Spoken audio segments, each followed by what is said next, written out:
So here we are with the chapter on electricity. Firstly, we have to understand what is energy. If you have energy, you can do work. और मैं अगर किसी object को energy देती हूँ तो वो कुछ काम करेगा। तो इसका मतलब ये है कि energy is related to work done. या फिर आप ये भी कह सकते हो जो एनर्जी है is the cause of work done.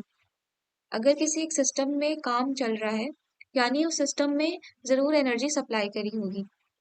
Now ये जो एनर्जी है वो बहुत सारी फॉर्म्स में एग्जिस्ट करता है, जैसे potential energy, kinetic energy, thermal energy, chemical energy etcetera.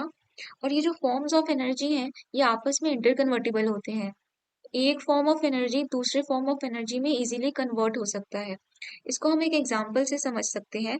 Suppose एक ऑब्जेक्ट किसी हाइट पे है और ये हमें पता है कि अगर एक ऑब्जेक्ट अर्थ के सरफेस लेवल से किसी हाइट पे होता है तो उसके अंदर पोटेंशियल एनर्जी स्टोर्ड होती है।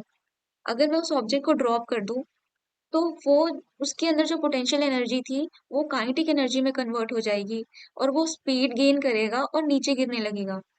नाउ ड्यूरिंग फॉलिंग, क्योंकि वहां पे एयर प्रेजेंट है, एयर फ्रिक्शन लगाएगा। एयर फ्रिक्शन की वजह से जो काइनेटिक एनर्जी है वो हीट लॉस करेगी ऑब्जेक्ट।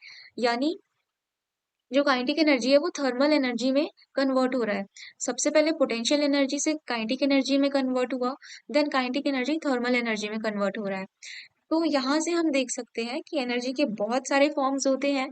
एनर्जी एग्जिस्ट ही बहुत सारे फॉर्म्स में करती है और उसकी जो फॉर्म्स हैं आपस में इंटर कन्वर्टेबल होते हैं। Now what is your electricity?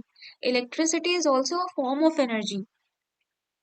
Suppose अगर मैं एक बल्ब को इलेक्ट्रिसिटी सप्लाई करती हूँ तो वो बल्ब स्टार्ट्स ग्लोइंग, यानी मैंने एनर्जी सप्लाई करा बल्ब में और बल्ब ने कुछ काम करा।